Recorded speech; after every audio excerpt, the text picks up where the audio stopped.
चाहिए, इसकी भी चर्चा यहाँ होएगी। सेक्सुअलिटी, जेंडर इक्विटी, सबका समान है, सब लोग ह्यूमन बींग्स हैं। Gender equity, sexual reproductive health, safe sex, इसके बारे में भी होएगा।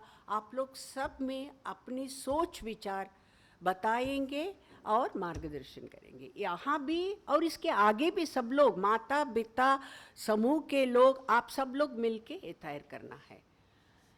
मैं ऐसी लिस्ट बताते ही रह सकती हूँ, क्योंकि सामूहिक स्वास्थ्य भी चाहिए। बाहर चलते समय हमें डरना नहीं चाहिए, गंदगी नहीं चाहिए, उसके लिए भी हमें काम करना है।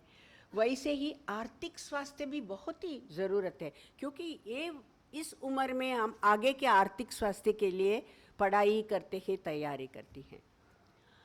तो बच्चों, इस सब सब्जेक्ट्स के बारे में इस सेशंस में होएगी, ये 2 दिन में होएगी, आगे भी आपको चलाना है। और एक ही मेरी विनंती है लास्ट, कि जो अपने पास निसर्ग ने दिया है एक शस्त्र, वो है स्वास्थ्य। एक कभी भी अपने खुद के लिए, कुटुंब के लिए और समाज के लिए इस स्वास्थ्य को कभी भी खोना नहीं। इस विनंती से मैं अभी ये भाषण बंद करती हूँ, और आगे मुझे लगता है डॉक्टर शिल्पा फड़के, वो टिस सुने हैं आप? बहुत बड़ी, बहुत नामदार इंस्टीट्यूट है। टिस के एसोसिएट प्रोफेसर है सोशल मीडिया और कल्चरल स्टडीज़। और बहुत लड़कियों को जो दबाव हुआ है और उससे बाहर आने के लिए क्या करना है, उसके बारे में बहुत सोचे हैं, उसके बारे में आप बताएंगे। We welcome you.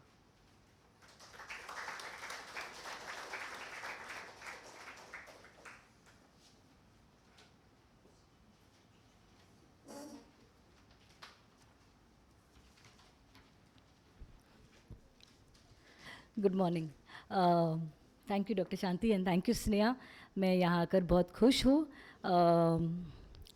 और मैं इतना जिन लड़कियों को दबा हुआ है इसके बारे में इतना कम बोलती हूँ। और मैंने दो कॉलीग्स के साथ, शिल्पा रारानी और समीरा खान के साथ एक किताब लिखा था, जिसका चीफ मुद्दा ये था कि हम सबको, औरतों को, मर्दों को, सबको, खास करके लड़कियों को ये अधिकार है कि हम इस शहर में मज़ा ले सकते हैं। तो फिर मैं आज मज़ा के लगभग उसके बारे में बात कर रही हूँ। मैं इंग्लिश, मराठी, हिंदी का भेल बना के बात करूँगी। मेरी हिंदी इतनी अच्छी नहीं है, बम्बई में रही हूँ, हिंदी फिल्म देख के हिंदी सीखी हूँ। अच्छा, ठीक है। अभी हम ऐसे देश और दुनिया में रह रहे हैं जहाँ काफ़ी चीज़ें अनसर्टेन है। एक साइड पे हमें जैसे कि डॉक्टर शांति बोल रही थी, हमें काफ़ी चीज़ों के बारे में एंग्जाइटी है। एक एंग्जाइटी है कि हम आपकी एक एंग्जाइटी है जो हमारी उम्र से आती है। हम एडोलेसेंट है, हम कॉलेज जा रहे हैं, हमारे दोस्तों के साथ झगड़े होते हैं, किसी के ऊपर क्रश होता है, काफ़ी चीज़ें होती है। अभी हम सोशल मीडिया पे है, हमारी सेल्फीज आते हैं, कितने लाइक आते हैं, नहीं लाइक आते हैं। हाँ, हमने पिक्चर पोस्ट किया, 2 ही लाइक आए 1 घंटे में। हाँ, तो काफ़ी एंग्जाइटी है जो हम रोज कन्फ्रंट करते रहते हैं। उसके साथ साथ आपने देखा है जो नोटबंदी की थी, जीएसटी आया है, राइजिंग प्राइसेस, हमारे हम देख रहे हैं कि अभी हमारी यूनिवर्सिटी पे ऐसे कंसर्टेड हमला हो रहा है। हाँ, हमारे देश में यूनिवर्सिटी एजुकेशन को प्राइवेटाइज करने का प्रयत्न हो रहा है। तो हमें ये भी सोचे कि आगे जाकर हम क्या करेंगे। हमारी एजुकेशन इतनी एक्सपेंसिव होगी तो हम एजुकेशन कैसे how will we get an education. और ये भी हो रहा है कि हमारे शहर में हम देख रहे हैं कि जो इंफ्रास्ट्रक्चर है, एक साइड से मेट्रो बना रहे हैं, दूसरे साइड से बीएसटी के प्राइसेस इतने बढ़ाए कि उससे स्वस्थ रिक्शा है तो लोग रिक्शा में जाते हैं। फिर वो बोलते हैं अरे बीएसटी में कोई जा ही नहीं रहा है, क्या करें हम, बीएसटी को बंद कर दे। तो अभी क्या करें, बीएसटी के बस कम कर रहे हैं, बीएसटी के रूट कम कर रहे हैं। बीएसटी के लोग जब स्ट्राइक पे जाते हैं वो बोलते हैं तुम तो एसेंशियल सर्विसेज है, तुम तो स्ट्राइक करवा ही नहीं कर सकते। ये इस दुनिया में हम रह रहे हैं और इस दुनिया में आप एडोलेसेंट किशोरी है। और हमने जो हमारी किताब जिसका नाम था why loiter women and risk on Mumbai streets, हमने उसमें लिखा था कि एक मुद्दा है मुंबई में जिससे महिलाओं और लड़कियों पब्लिक स्पेस एक्सेस कर सकते हैं, और ये है हमारे लोकल ट्रेन्स और BEST बसेस। और इनको ये शहर ने मेंटेन नहीं किया तो हमारे एक्सेस पे इसका बहुत ही असर हो सकता है। हम ये भी देख रहे हैं कि आज हमारे देश में पॉलिटिकल लेवल पे बहुत कुछ हो रहा है। काफ़ी हेट स्पीच है जो 5 साल पहले लोग नहीं कह सकते थे और भरी सभा में नहीं कहते थे, वो अभी लोग कुछ भी कहते हैं और ये नॉर्मलाइज हुआ है कि अभी ये ठीक है बोलने के लिए कि तुम पुअर हो तो तुम्हारा ही फॉल्ट है, तुम्हें कुछ करना है। ये भी ठीक हुआ है बोलने के लिए कि वो लोग कौन, मुसलमान। ये सब 5 साल पहले हम भरी सभा में नहीं कह सकते थे।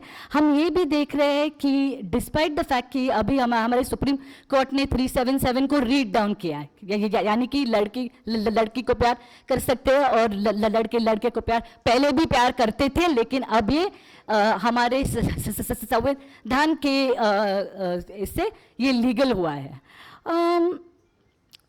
सुप्रीम कोर्ट बोलता है कि औरत अभी शबरीमाला टेम्पल में अंदर जा सकते। क्या होता है उसके बाहर बड़ा हिंसा होता है, प्रोटेस्ट होता है, 2 औरतें फिर भी अंदर जाते हैं और प्रोटेस्ट और हिंसा। तो ये इस दुनिया में हम रह रहे हैं।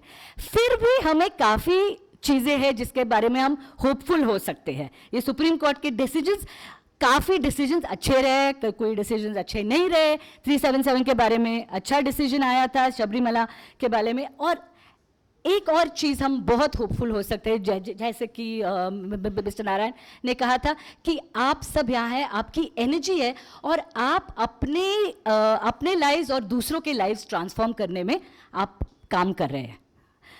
तो इसके बारे में तो मुझे लगता है कि ये दुनिया में हम रह रहे हैं, ये कठिन दुनिया है। और मुझे ये भी लगता है कि मैं जब कॉलेज में थी वो 1990s थे, हाँ, तो मैं काफ़ी बूढ़ी हूँ वैसे। अभी मुझे लगता है कि वो टाइम इतने कठिन नहीं थे। हमें ग्लोबलाइजेशन शुरू हुआ था, उसका प्रॉब्लम था, लेकिन जो हमें अभी जो प्रॉब्लम्स आ रहे हैं हिंदुत्व से, समझो, वो हमें उतने नहीं फील करते। 90 to 93 में बम्बई में हिंसा हुआ था, काफ़ी वायलेंस हुआ था, लेकिन उसके बाद कुछ कम हो गया। जितना हम अपने दुनिया में अभी हिंसा एक्सपीरियंस करते हैं, रोज हमें कुछ लिंचिंग्स के बारे में हम पढ़ते हैं, कोई इंटरकास्ट मैरिज करते हैं तो लोगों को मार देते हैं, तो हमें रोज कुछ बैड न्यूज़ मिलती है। 1990s अभी मुझे याद शायद नहीं आ रहा है ठीक से, लेकिन मुझे लगता है 1990s शायद इतने ख़राब नहीं थे। पर ये भी हो सकता है कि मैं अभी मिडिल एज हूँ तो मैं ऐसे सोचती हूँ कि हमारे वक्त में अच्छा था। अच्छा, तो मैं आपको 3-4 मुद्दों पे कुछ भाषण दूंगी। एक है कि कंसेंट। आपने कंसेंट शब्द सुना होगा, राजी होना। हाँ, और हमें अभी रिसेंटली ये मी टू के ऊपर काफ़ी कॉन्वर्सेशन, आपने मी टू भी सुना है, तो मी टू पे ऊपर काफ़ी कॉन्वर्सेशंस है।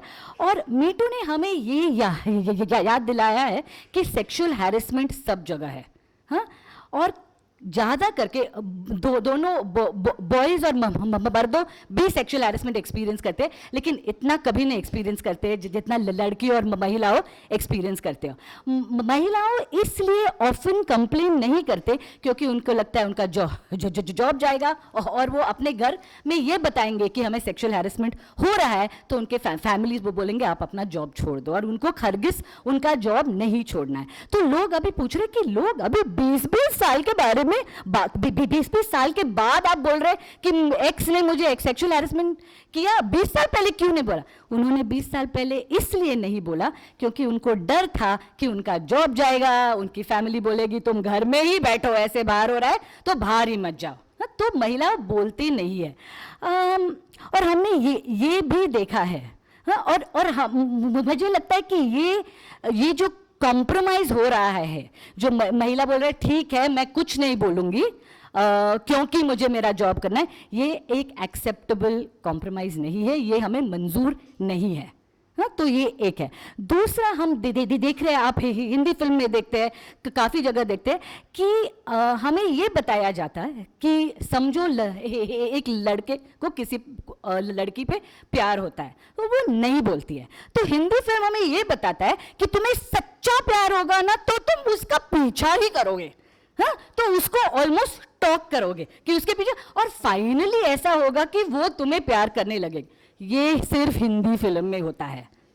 अच्छा, तुम उसका पीछा ही करोगे तो वो तुमसे नफरत करेगी, उसमें दम होगा, उसका फैमिली का सपोर्ट होगा तो वो पुलिस कंप्लेंट करेगी।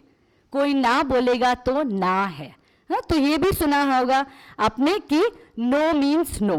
हाँ, तो ये और एक मैं आपके सामने पेश करना चाहती हूँ कि आप ये हमेशा याद रखें कि नो मीन्स नो, और हम अपने दोस्तों को, अपने कॉलीग्स को, जिनके साथ हम काम करते हैं, जिनके साथ हम कॉलेज जा सकते हैं, उस सबको सम्मान के साथ व्यवहार करना चाहिए।